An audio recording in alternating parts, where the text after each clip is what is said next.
Hi hello வணக்கம் US. It's been long time உங்களெல்லாம் பார்த்து ஃபைனலி வந்தாச்சு நம்மளோட புக் ரிவ்யூஸ் கொடுக்கறதுக்கு. ஆமாம், இன்றைக்கி நம்ம எந்த புத்தகத்தை பற்றி ரிவ்யூ கொடுக்க போகிறோம் அப்படின்னா நான் புத்தகம் படித்தே ரொம்ப நாள் ஆச்சு. இப்போ எந்த புத்தகத்தை படிக்க தொடங்கலாம், இல்லை நான் புத்தகமே படித்தது கிடையாது, நான் முதல்ல படிக்க போகிறேன், எனக்கு ஒரு புத்தகம் சொல்லுங்கள் அப்படின்னா கண்டிப்பாக இந்த ரெண்டு பேருக்குமே நான் இந்த புத்தகத்தை தான் நான் உங்களுக்கு சொல்லுவேன்.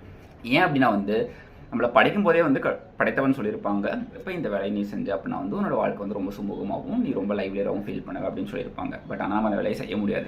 பலதரப்பட்ட காரணங்கள்னால நம்ம வேற ஏதோ தொழிலில் பயணிச்சுட்டு இருப்போம். இருந்தாலுமே நம்மளோட உள்மனசு சொல்லும், இல்லை நீ இது பண்ணால் சரியா இருக்கும், இதை நீ பண்ணியிருந்தா ரொம்ப சந்தோஷமா இருந்திருப்ப அப்படின்னு சொல்லிட்டு. ஆமாம், அந்த மாதிரி ஒருத்தன் தோன்றப்பவே அதை சரியா எப்படி கண்டுபிடிக்கிறான், அதை தொடர்ந்து அந்த துறையில் எப்படி அவன் பயணிக்க தொடங்குறான், அது எவ்வளவு நீளமானது, அது எவ்வளவு கடினமானது, அதில் என்ன யார் யாரெல்லாம் வராங்க, அதில் எப்படிலாம் அவன் உணர்றான், கடைசியில் அவன் அந்த துறையில் வெற்றி பெறுகிறானா இல்லையா அப்படிங்கிறத ஒரு கற்பனை கதை மூலியமா சொல்கிற ரொம்ப சுவாரஸ்யமான புத்தகம் தான் இங்கிலீஷில் பால் கொய்லோ அவங்க எழுதின தி ஆல்கெமிஸ்ட்.